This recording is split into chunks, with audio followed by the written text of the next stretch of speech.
अस्सलाम वालेकुम, this is Chaudhry Saad from World Travel freaks.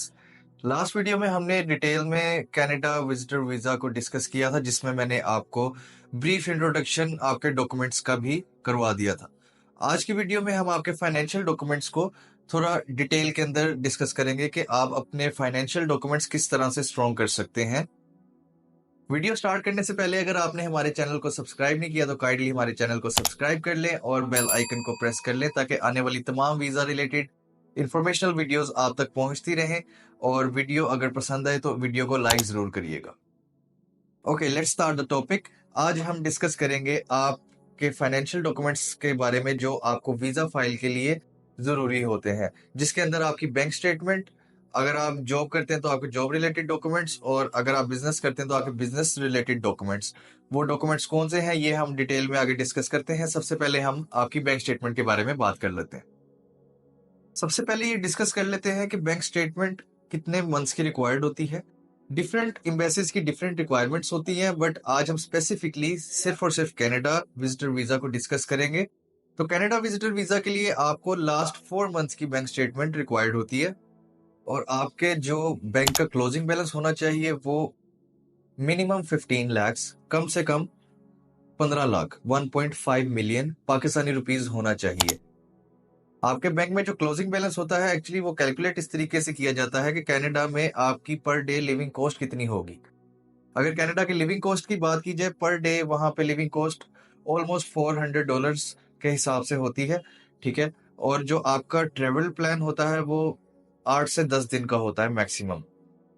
इस हिसाब से देखा जाए तो अगर आपका 10 दिन का भी ट्रेवल प्लान है, तो अगर आप मोटा मोटा हिसाब भी लगा लें तो $500 पर डे की आपकी लिविंग कॉस्ट वहां पे आती है, जो कि ऑलमोस्ट 10-12 लाख बनता है 10 दिन का।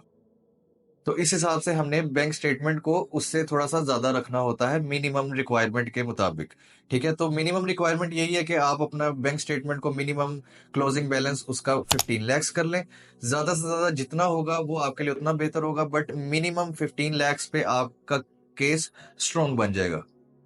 अब बात करते हैं उन लोगों की जिनके पास बैंक स्टेटमेंट मेंटेन्ड नहीं है। तो ऐसे लोगों के लिए मेरा मशवरा ये होता है कि आप लोग कभी भी कोई फेक डॉक्यूमेंट ना लगाएं, बिकॉज एम्बेसी आपकी बैंक स्टेटमेंट को वेरीफाई करती है बैंक से। तो ये वो ऐसा वाहिद डॉक्यूमेंट है जो एम्बेसी ने वेरीफाई करना ही करना होता है, ठीक है।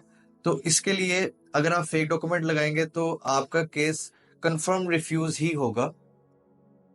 मार्केट में इस टाइम बहुत से इस तरह के काम हो रहे हैं, लोग पैसे लेते हैं आपसे और आपको फेक बैंक स्टेटमेंट रेडी करके दे देते हैं, बट ट्रस्ट मी उसका कोई फायदा नहीं है, बिल्कुल भी उसका फायदा नहीं है। इन चक्करों में मत पड़े। अगर आपके पास बैंक स्टेटमेंट नहीं है तो आप खुद से अपनी बैंक स्टेटमेंट रेडी करें, आपको किसी के पास जाने की जरूरत नहीं है।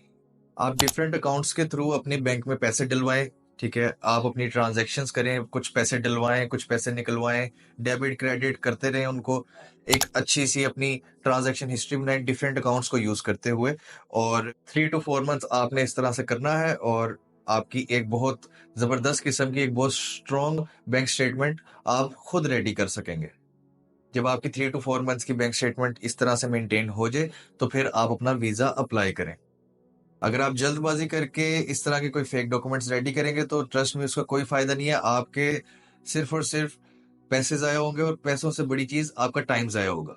तो बेहतर यह है कि आप उस टाइम को थोड़ा सा यूटिलाइज करें, आप अपनी बैंक स्टेटमेंट खुद से मेंटेन करें, और जब वो 3 to 4 मंथ्स की आपकी एक अच्छी सी ट्रांजैक्शन हिस्ट्री मेंटेन हो जाए, आप उसमें क्लोजिंग बैलेंस अपना मिनिमम 15 लाख करें, और तब आप अपना वीजा अप्लाई करें।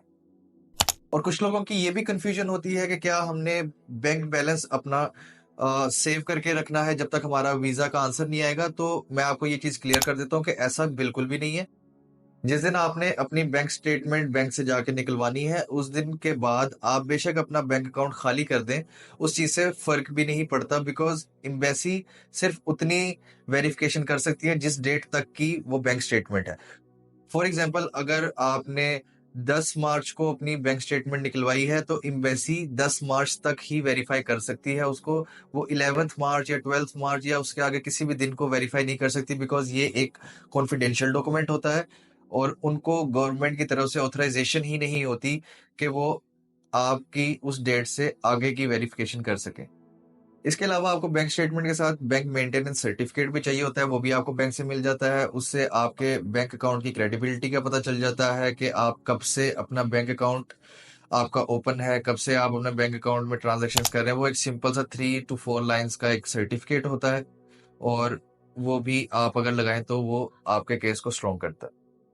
ओके, तो अब हम बात कर लेते हैं आपके बिजनेस रिलेटेड डॉक्यूमेंट्स की। बिजनेस रिलेटेड डॉक्यूमेंट्स में जो सबसे पहले आपको डॉक्यूमेंट रिक्वायर्ड होता है, जो कि मोस्ट इंपॉर्टेंट डॉक्यूमेंट है, वो है आपका NTN. Actually NTN national tax number होता है, और ये एक तरह से आपकी बिजनेस रजिस्ट्रेशन के तौर पे काउंट होता है। इसके लिए सबसे पहली चीज तो ये है कि आपका बिजनेस रजिस्टर्ड होना चाहिए गवर्नमेंट के साथ, ठीक है। और आपका जो एनटीएन बनता है, बहुत से लोग इस तरह होते हैं, एनटीएन तो उनके बने होते हैं बट उनके एनटीएन के नीचे उनका बिजनेस नेम ही नहीं शो हो रहा होता। तो ऐसे एनटीएन का बिल्कुल भी कोई फायदा नहीं है। आप अपना बिजनेस रजिस्टर्ड कराएं और अपने एनटीएन में उसको मेंशन करवाएं।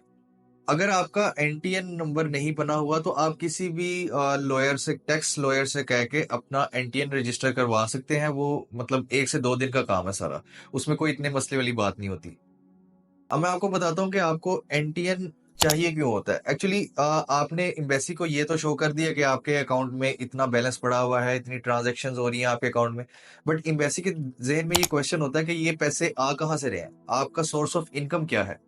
तो इस चीज को वैलिडेट करता है आपका एनटीएन, जो एम्बेसी को ये बताता है कि आपका सोर्स ऑफ इनकम क्या है, आपका ये जो बैंक अकाउंट में बैलेंस पड़ा हुआ है ये आ कहाँ से रहा है, ये जनरेट कहाँ से हो रहा है।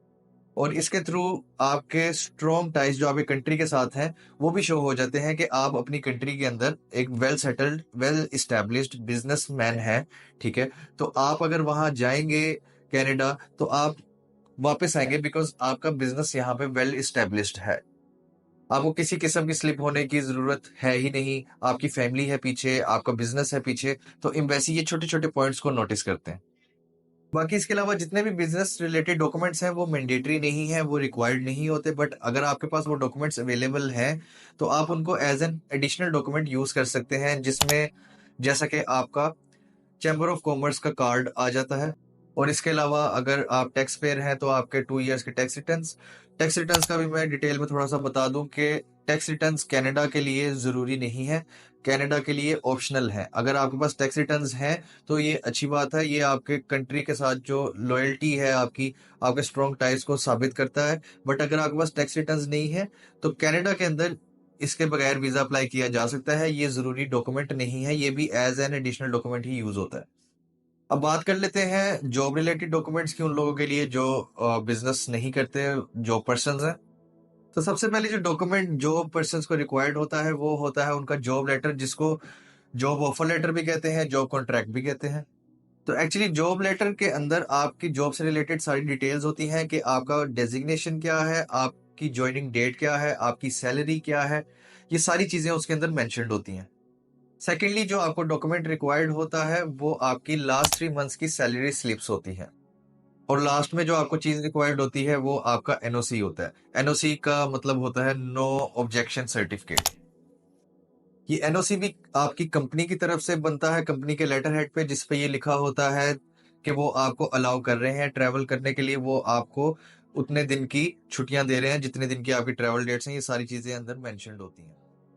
तो आज की वीडियो में हमने आपके सारे financial, business and job related documents को डिस्कस कर लिया है।